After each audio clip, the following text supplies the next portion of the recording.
All right, good morning and welcome into another edition of Catching Up with Tommy Mac podcast here on 1010XL's podcast platform at 1010XL.com. Of course, on the 1010XL app. I'm in the studios, baby, right across the wallway where Jaguars Today is just about to kick off at 1010XL. Of course, a full slate of local programming all through the day. Lots talked about, of course, the Jags, wild card weekend, et cetera, et cetera. We're going to get into a bunch of it. Of course, my show brought to you by Team Tommy Mac. Just some of the best businesses out there. Listen, if you're watching on Facebook, if you're listening, go to my Facebook page. I tag them all the time, every single one of them. All you got to do is hit them. I'll take you right to their page. Great people, great businesses, just doing great work for all of you. And I'm going to try to do it for you as well with this show. Before I get into it, let's welcome in Grammage, the esteemed producer. What's happening, my man? Good morning, sir. Doing all right? Yes, sir. I like your hat. That's same maker, Lafarge. Oh, yeah. But a gator hat. Yep. Yeah. Yes, sir. Yeah, man. They gave these to us alumni weekend. Those are sweet. Yeah, they are pretty cool. I like those. I like them. I don't wear it a ton, but I figured I'd wear it today. Nothing worse than a suck it up Tuesday morning with rain. It's about you know what I mean? It's cool about as rain. suck it up as it gets today. I know. And then the traffic, it's just a mess. You know, it's funny. People down here, God love you, and it's been ever since I've been here. When it rains, it's like I'm back up in Chicago when it snows. You know what I mean? Like, you got to really be on your, because you slide, you do all this stuff, but people get really carried away with the rain. It rained Friday night, but you know what? A good amount of people still hung out at Iggy's, out on the patio, and watched us Dad Bods perform for you. All three sets. Really appreciate everybody sticking around. And I tell you what, man, we're getting tighter and tighter.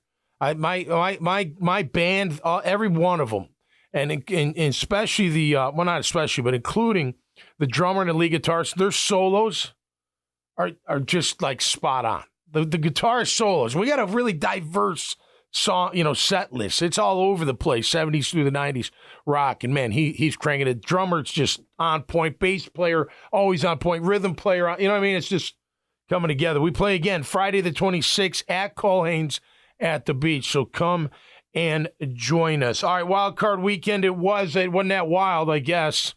Houston looks good. They got a good thing going on, man. Right? Yeah, I said it on Twitter. Right coach, right QB, right culture at the right time. I mean, and now look, one thing we know about quarterbacks, especially rookies, you got to wait till the next year.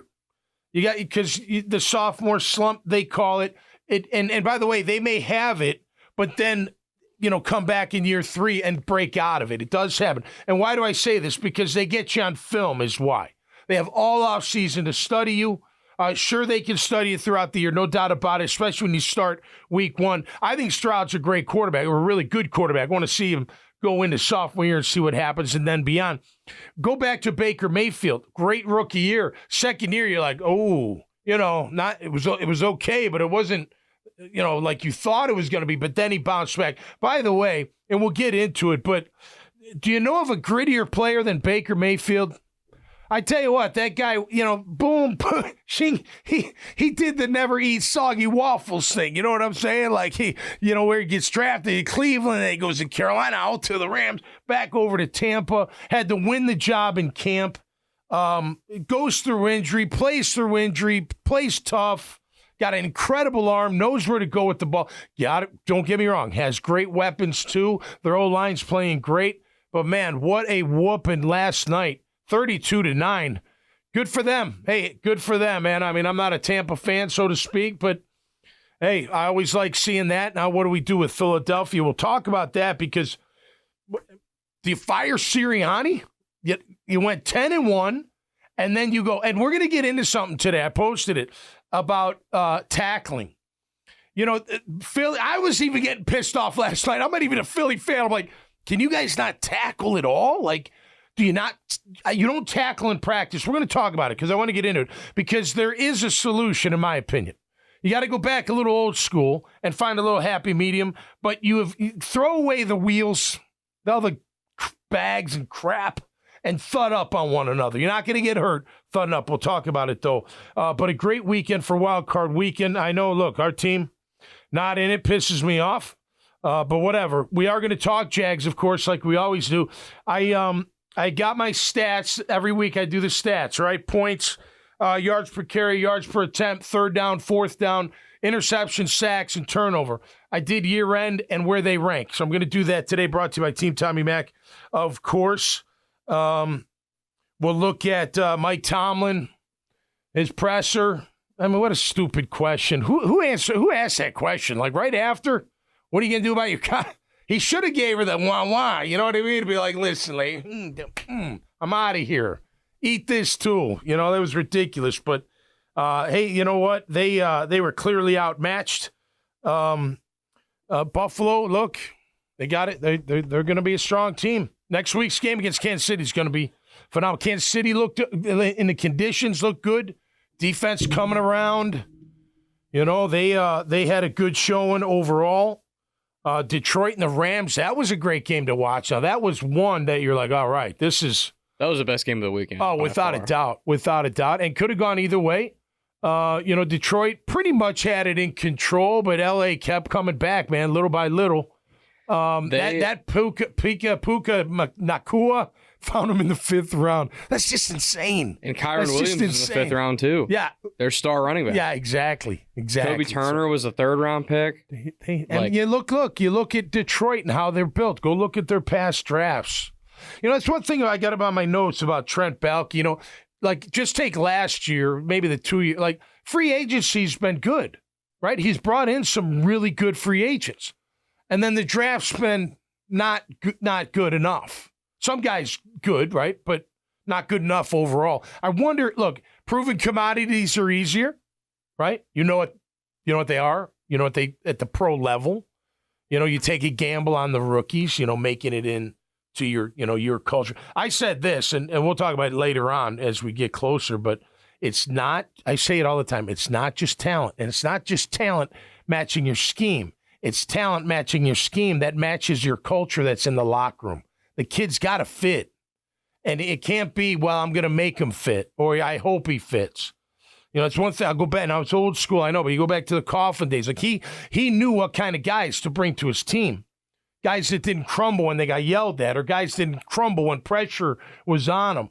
You know, accountable guys. They would go the extra mile. They'd want to do well. And then he tried R.J. Soward. I'll never forget Coach Coughlin. I love Coach. And he said, publicly, he's never played for a coach like me. Well, he couldn't change that kid. That kid had tremendous talent.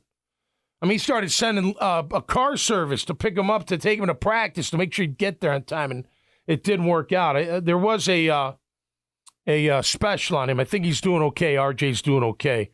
I think he went up to the CFL for a little bit, and I think he's turned his life around. But that's my point, though. You got to have guys that fit them. That's why Gus Bradley failed. He was a player's coach. They'll handle it. You can't do that with a bunch of young guys. They don't know how to handle it. You can do that with a veteran-laden team all day long. Because like I said, look, and this will go into our tackling. As a pro now, not talking lower levels, I'm talking pro. Should I not know how to tackle by now? Should I not?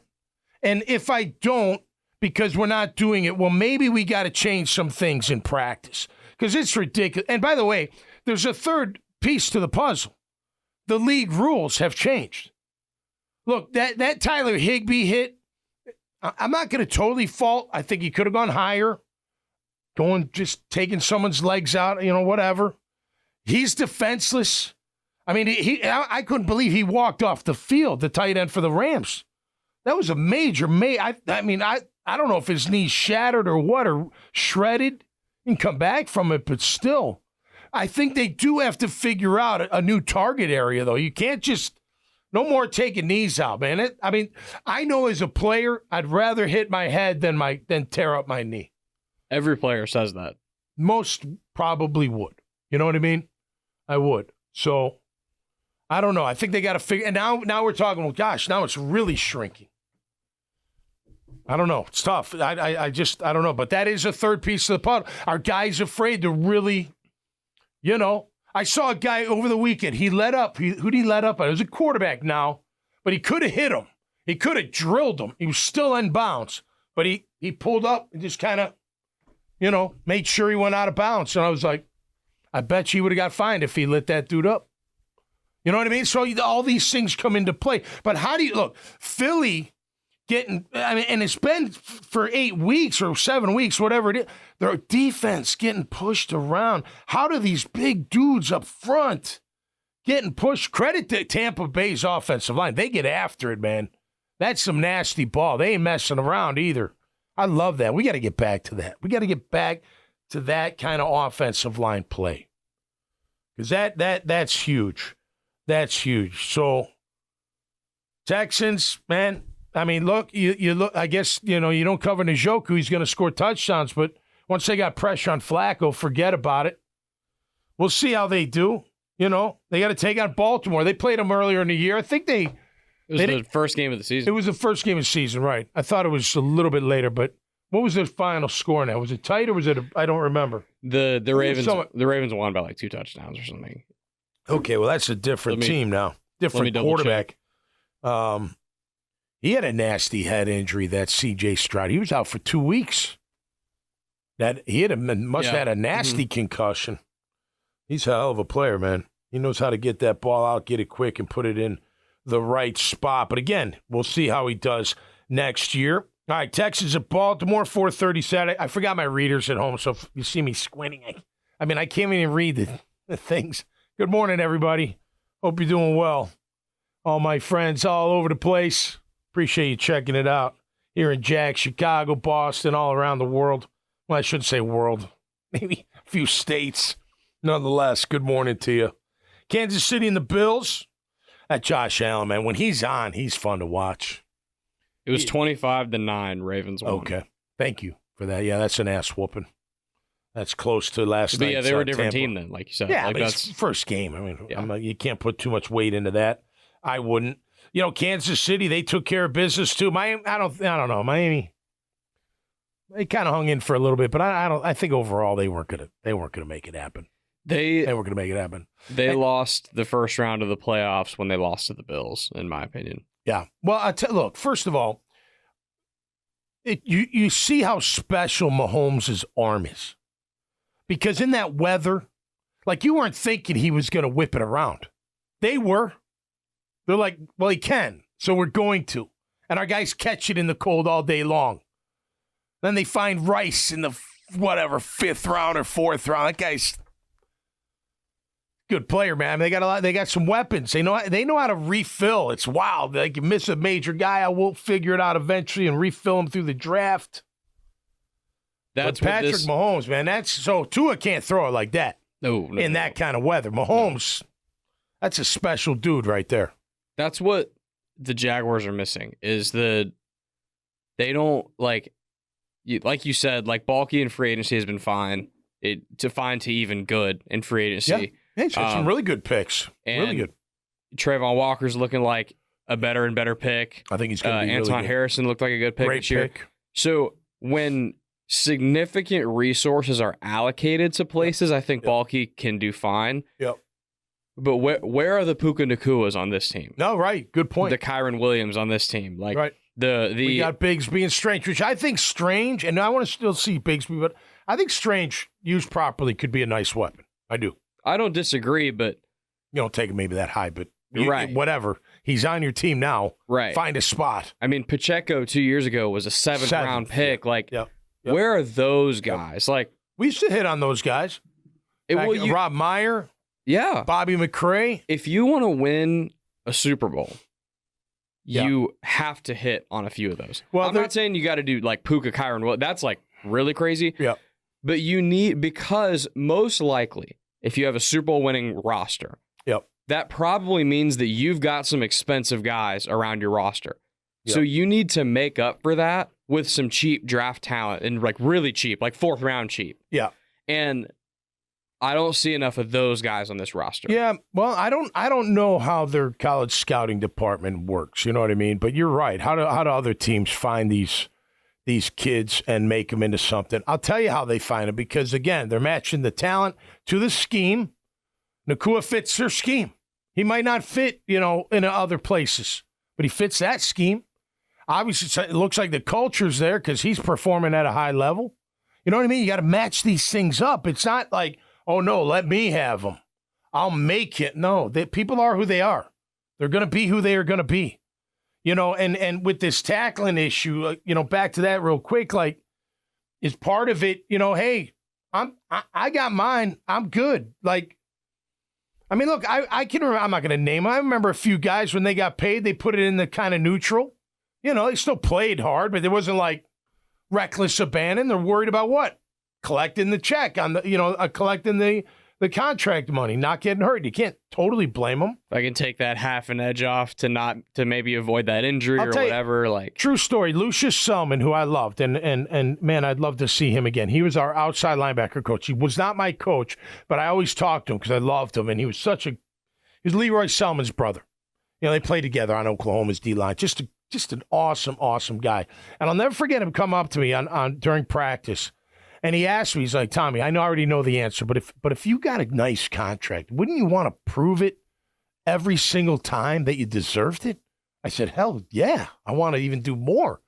He's like, it's amazing to me, guys don't. And then he just kind of walked away. He didn't name names, but it was like, it does happen. So my question is the money so great? And not everybody's making this, millions upon millions, but even the minimum salary, $750, whatever it is, it's pretty high for rookies. I think it's like $500-600. I don't know. Like, is that what we're developing? And then also, like, on practice, like, I see how they practice tackling in practice. On occasion, they have a goal. Remember, actually, the goal line scrimmage was the last day of camp, and that was like the first really physical day. But you can practice tackling against your mates. You can thud and rip up and wrap and take them for a couple steps with pads on. You're not knocking them to the ground. You're not you were thudding up, right?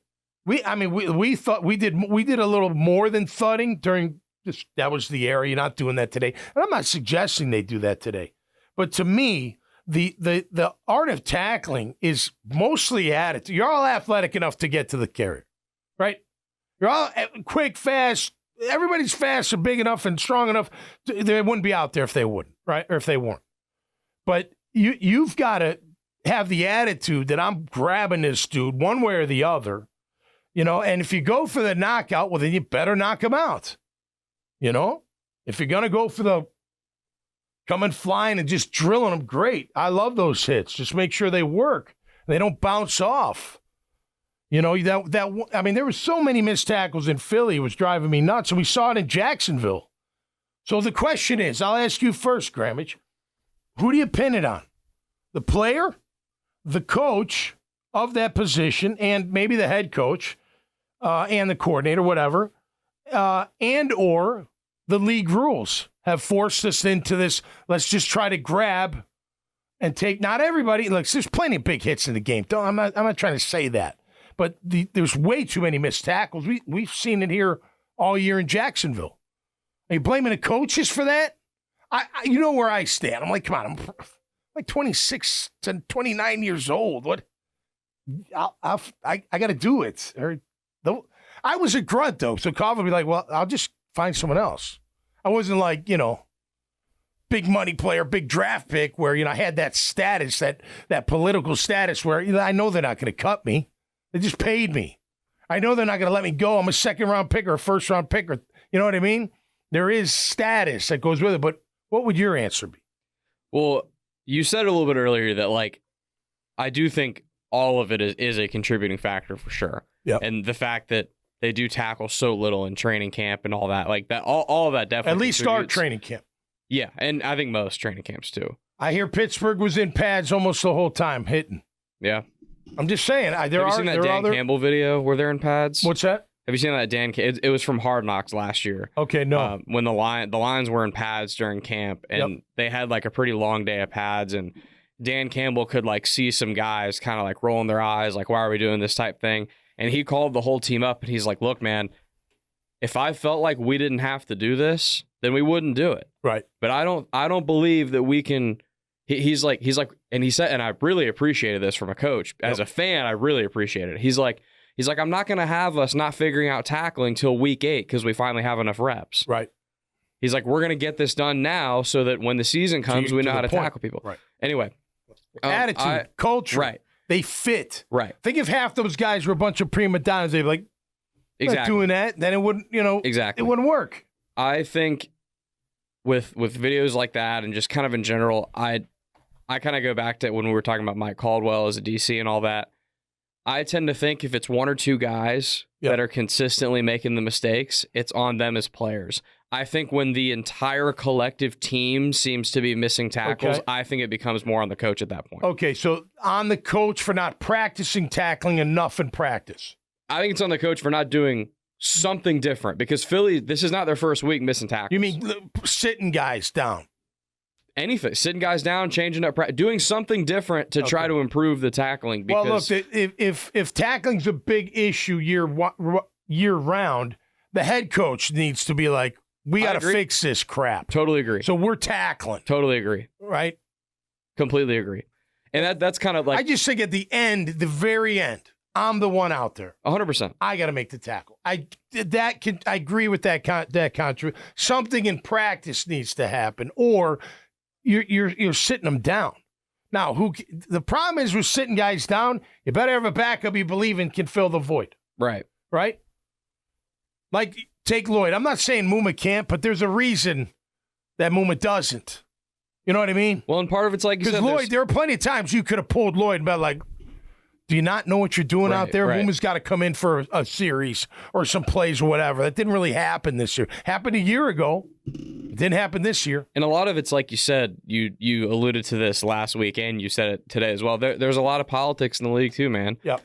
Lloyd's a first-round pick. If Lloyd thank you. If Lloyd was, say that Lloyd at some point last year had earned the starting job, but he was a 5th-round pick. Right. He'd have been benched this year. I believe that in my heart of hearts. Well, he was playing pretty darn well. But and then they figured him out. I don't know what happened, but the offenses either figured him out and targeted him, or maybe, and he's no longer here, Caldwell kept giving him more, thinking he'd absorb it, and, he's absorbing this, give him a little bit more, and next thing you know, he's not absorbing it. Next thing you know, guys are wide open. And Aluakin, I think there were a couple times he was out of position too, so it wasn't just Lloyd all the time. But my point is, if you're going to sit Lloyd, well, you better have a real good answer for it because he's a first-round pick that we traded up for, and can my backup fill the void just as good as him? Can he fill it as tight to the rim as possible? If not, you got a problem. GM's pissed off, and the owner's pissed off. And nothing against the guy. I don't like nothing against him personally or anything, but like with Chad Muma, for example. Yeah. I like Muma, by the way. I do, but there's a reason why they don't shove him in there. Here kind of back to my draft point. Here's my frustration. Because Lloyd's a first-round pick is definitely part of it. There's politics there and stuff. I get it. Yep. But there's more than one reason that Muma can't find the field on defense. I know he plays on special teams, but on defense. Okay, well, still, those are the types of guys that I need to be hitting on in the draft that are contributing to my team. Yeah, find a way for him to get out there somehow. Maybe short yardage, goal line, whatever. Right. The Rams have Kobe Turner. They got Puka. They got Kyron Williams. Yep. The Ravens got Isaiah Likely, who they got like the 4th round. Like all these later round dudes are contributing to playoff teams. Yeah. And Muma is just on the sideline. If you recall, and I can't remember when it stopped, but we were always like first round's iffy, but 2nd through 7th was always strong. Caldwell some was of our opposite. Best players were incredible. We got James Robinson undrafted, all types of Gardner Minshew in the 5th round. Yeah, God, you know what I'm talking about? Way back, but still, you're hitting on those guys. You need those guys, like you're saying. So, all right. So back to Philly. Are you firing Nick Sirianni if you're Howie Roseman, the GM, and Jeff Lurie, the owner, after that slide? I would not. I wouldn't either. But I also think Philly operates a little differently than most cities do. Well, look. Dude, they just got a shorter leash. Let me ask you this. Okay. We already discussed tackling. How does Jalen Hurts go from one of the top QBs in the game to not playing very good at all? Now, I saw the finger. That's got to be a problem. I got to imagine.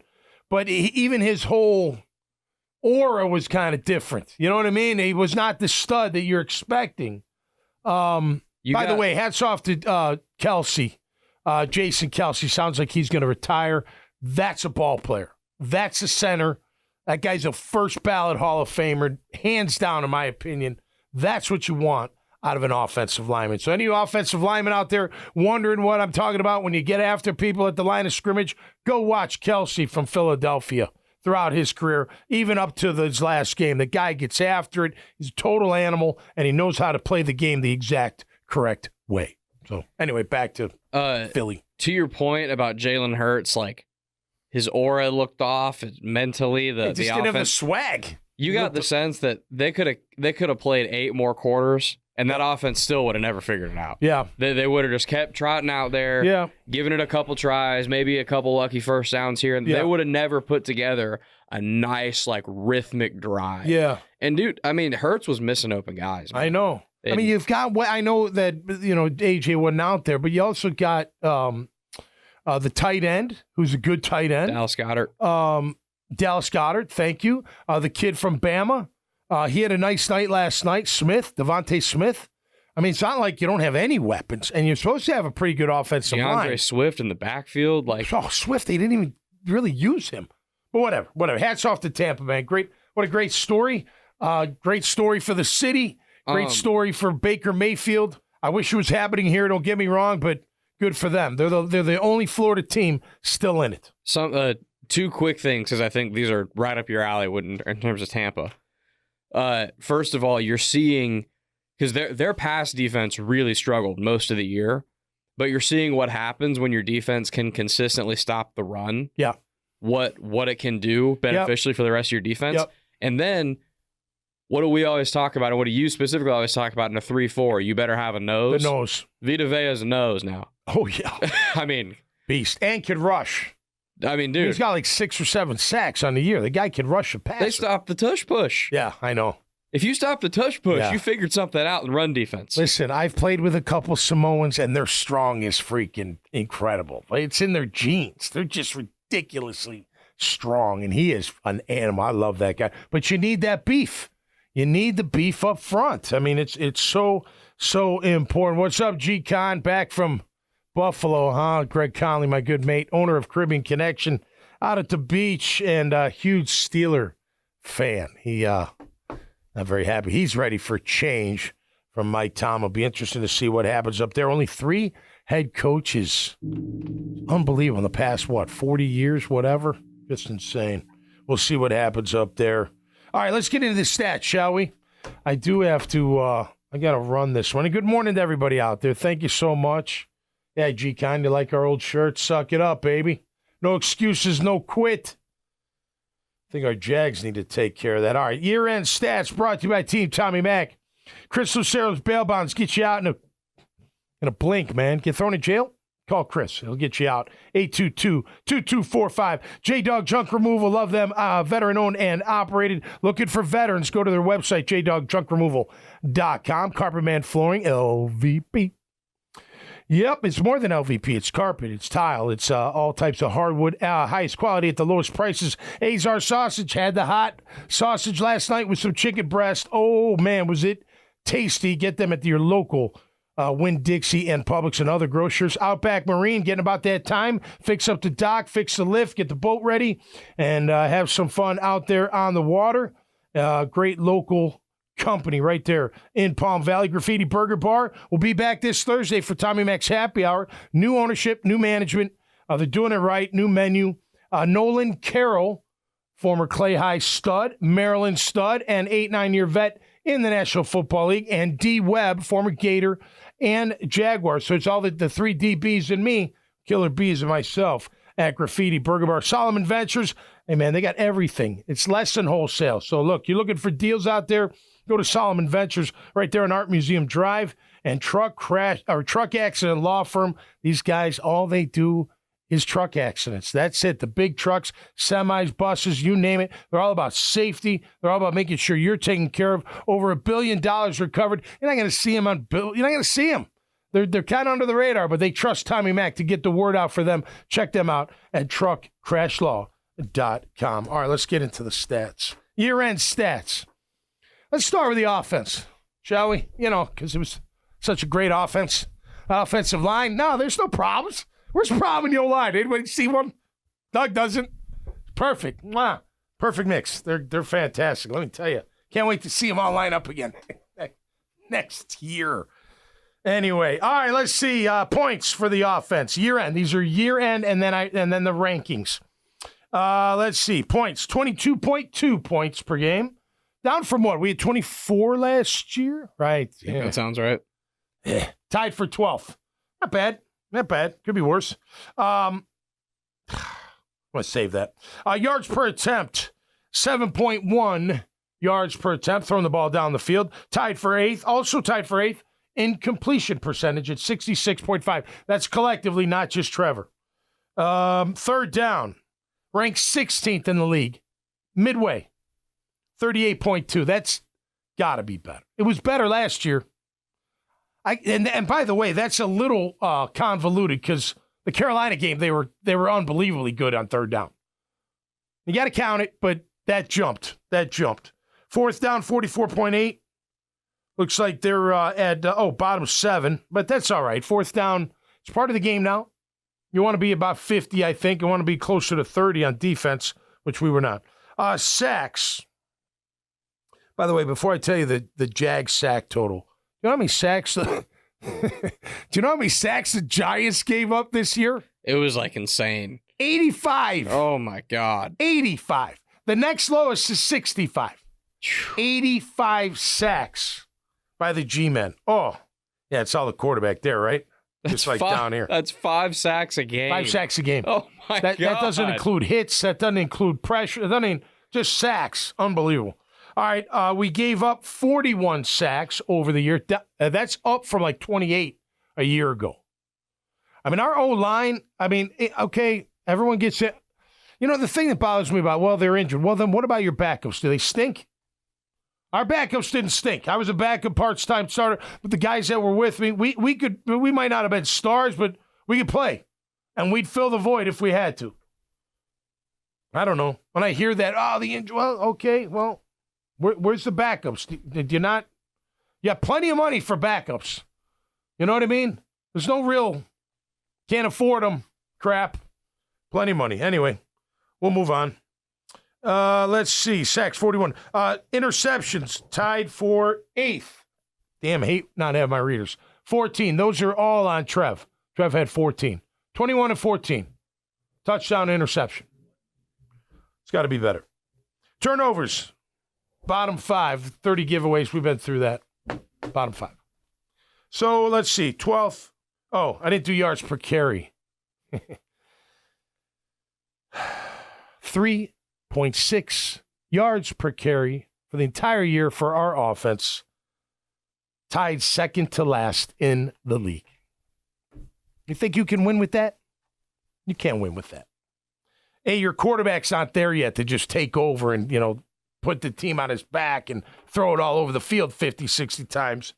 You need a running game. Most quarterbacks do. It's fine. It's not a knock on Trevor. But 3.6? So, I don't want anybody fired, right? But do you think, and I like Phil Rush, but don't you think if you put up last year to this year, that would be considered maybe a fireable offense? Again, I didn't want anybody. I didn't think anybody should be fired. It's not my call. I'm just saying it. But the O-line sucked. They sucked. They did. The tackles were fine. Anton Harris, a great pick. He's got the attitude. Can't wait to see that kid get an offseason in the weight room and get jacked up and big because he's got room for that. He's a very good player, got the right temperament.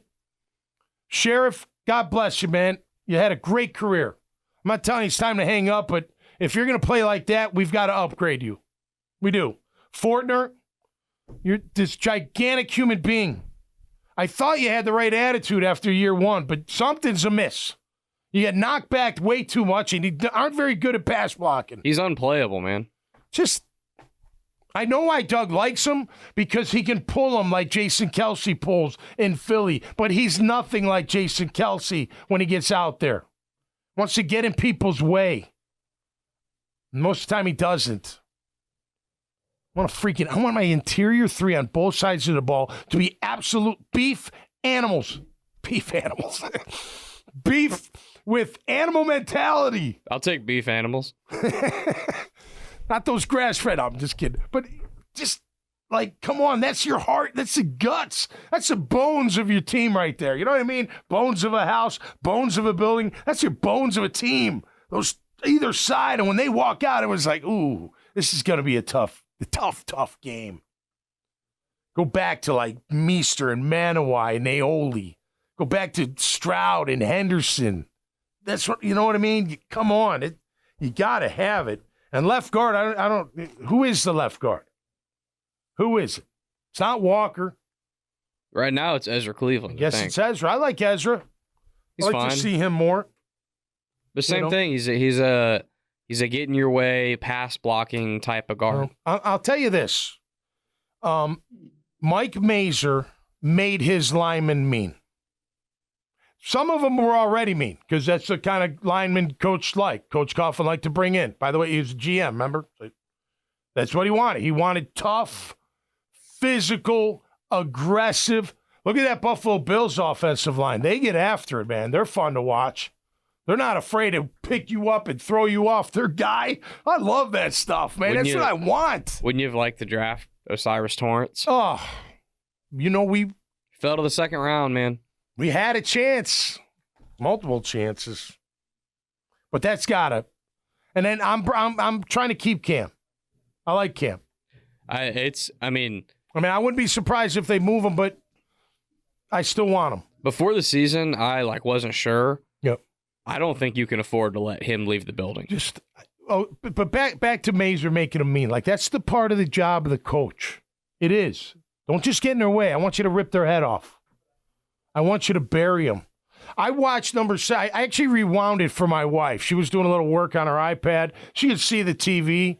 And I'm on the couch. I threw my bag out, some ice in it. And I'm watching number 79, Brown. He pulls. And 43, who had a great year for, I'm thinking of the other team. Who did Buffalo just play? Steelers? The Steelers, yeah. So he pulled, it was Highsmith. He pulls around. He's right tackle. He pulls around. Highsmith's there. And he just, like, threw him, I don't know how far. It was like 4 yards. And then jumped on him while he was on the ground. I was like, that's what you want out of a freaking offensive lineman. That.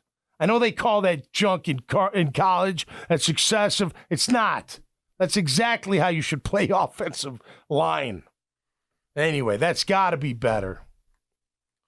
All right, let's go to defense. Go to defense. Points. All right, 21.8. We were tied for 14th. By the way, the top 7 in the league for points scored, least amount scored, all in the playoffs. So there wasn't many, give up a lot, score a lot, give it up a little. And you had some tough defenses. We'll save yards per carry because that might have got Mike Caldwell fired. Should get other guys fired, especially the personnel, in my opinion, or at least upgraded and then figure it out. Yards per attempt, we were tied for 11th at 7.1. It's fine. Could be better. All that means is they're throwing the ball down the field. That means they have a little more time to throw the ball down the field. Right? Go to Browning, go to Flacco, go to Stroud first time around. All day long to throw. So you wouldn't be surprised if they threw it down the field. Percentage, 65.5. That was 11th. No, 17th. I can't see. Yeah, it's a 7. 17th. So, again, pressure and coverage go together. Darius Williams had a great year. That guy can play any kind of position, in my opinion, any kind of coverage. Tyson, I thought he was going to be our quote-unquote shutdown corner, although I don't believe those really exist anymore, but our top guy. Had the hamstring, fine. I like a little more dog attitude out of him, but I think you're going to have to bring in some DBs this offseason. They need at least competition, I think. Third down. Way to go, fellas. 8th in the league. 36.5%. What time is it? You tell me. 10:34. 10:30. Oh, I'm gonna have to go because I gotta meet the guy at my house. 36.5, 8th in the league. Fourth down, 13th in the league, 51.2%.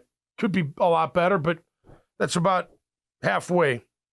Sacks, 40, 15th in the league. Of course, Trayvon and Josh took care of the majority of that. So 13 left for the rest. And we had DBs making them, again, linebackers making them. Not many from the interior. 16 interceptions, tied for 4th. Takeaways, 27, tied for 5th.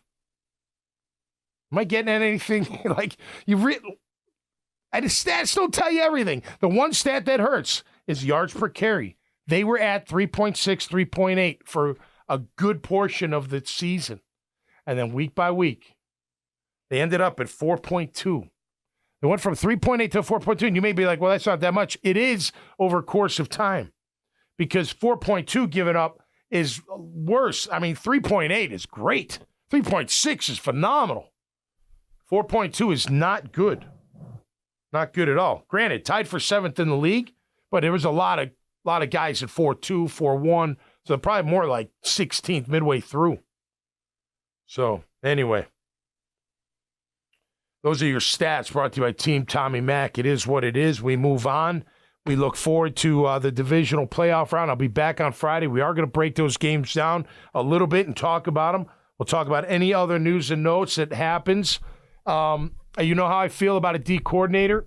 I want a vet. I want somebody proven. Wink Martindale. I like Wink. Wink gets after it. That's all I hear from my Giant friends, and he makes sure they fight. You know, I'm not into the Belichick thing. I mean, would you? I don't know. I don't know. I even know how that fits. That just doesn't seem like that would be a fit here. And if I'm him, I wouldn't. I don't know if I. It depends what are my other options. For San Diego, I'm probably going to San Diego. Harbaugh just interviewed there. We'll see what happens. But there'll be openings and there'll be closings. Right? 8 opens. We'll see who gets them. That's going to do it for me this time around. I got to run to the house and meet a worker there. It's going to help me out, and appreciate you all tuning in. I hope you have a great Suck It Up Tuesday. We'll be back Friday. This will be shared all over social media and all over other podcast platforms, wherever you watch it, and including on the 1010XL YouTube channel. That'll do it for me. So until next time, stay safe and be cool out there. We'll see you right here on Catching Up with Tommy Mack. Peace.